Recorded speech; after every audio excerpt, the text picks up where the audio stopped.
Je vais vous présenter un petit cours concernant nocardiose. Donc, on commence directement par l'épidémiologie, l'agent causal. C'est quoi la nocardiose? C'est un bacille gram-positif bar, c'est-à-dire acido-alcool résistant, ramifié, aérobie, mobile. On a environ de 80 espèces. Donc, les sujets elles contaminent surtout les sujets en contact avec la terre, jardinage, les jardiniers, les agriculteurs qui sont à risque. Il s'agit d'une bactérie tellurique très largement répandue, responsable des infections opportunistes chez les patients ayant un déficit immunitaire cellulaire. Néanmoins, se développe en absence de déficit immunitaire cellulaire. La transmission, on a deux modes de transmission. Soit inhalation, c'est le plus souvent, ou bien cutanée, rarement. Il n'y a pas de transmission interhumaine. Pour la physiopathologie, 50 à 75% va donner des infections bronchopulmonaires, et dans la moitié des cas, il y a dissémination hématogène avec localisation soit neuroméningie, oculaire, cutanée, osteoarticulaire et rénale. La clinique, la maladie évolue pendant nombreux mois.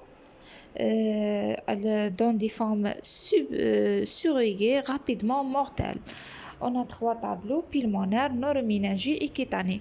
Pour le pulmonaire, il est plus fréquent, entre 50 à 75%, donne de fièvre traînante, de cire nocturne et altération de l'état général. Cliniquement, se manifester par une toux chronique avec expectoration mycopurulente, indyspnée et une hémoptysie. À la radio, donc des anomalies variées non spécifiques, parfois des infiltrations du lobe supérieur. On trouve aussi des condensations diffuses, parfois des nodules denses comportant une ou plusieurs cavités, des abcès uniques, épanchement pleural et la dissémination hématologique de la bactérie survient entre 50% des cas. Pour la deuxième forme, l'atteinte neuroméningie recherchée systématiquement d'évolution lente et évoquant TBC par sa chronicité, cliniquement manifestée par des céphalées, des vomissements, convulsions, troubles cognitifs et déficits focalisés. À l'imagerie, on trouve des abcès souvent multiples de petite taille, le LCR pliocytose lymphocytaire avec hyperprotéinorachie et hypoglycorachie.